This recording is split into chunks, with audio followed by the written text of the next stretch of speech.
V okviru Svetovnega dneva knjige poteka v Mariboru knjižni sejem. Koliko je knjiga pomembna za Mariborčane, si bomo pogledali na kraju zločina. Zanima nas, koliko je knjiga sploh še pomembna.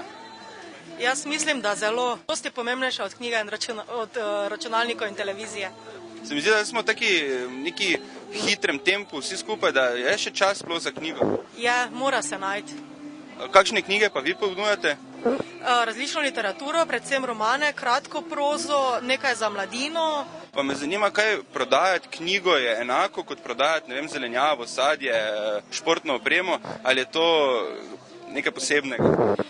Vsekakor je nekaj posebnega prodajati in zelenjavo in knjigo. Vse posod moraš biti strokovnjak, podobno pa je, kot da bi prodajali sebe. Če rad bereš, lahko prodaš knjigo.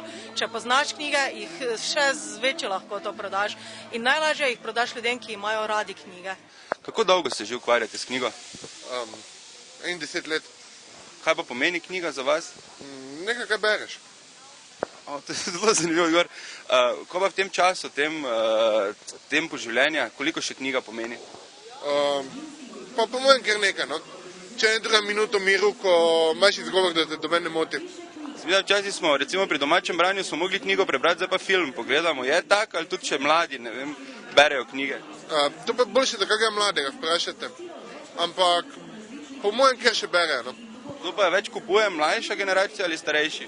Najraje starejši za mlade.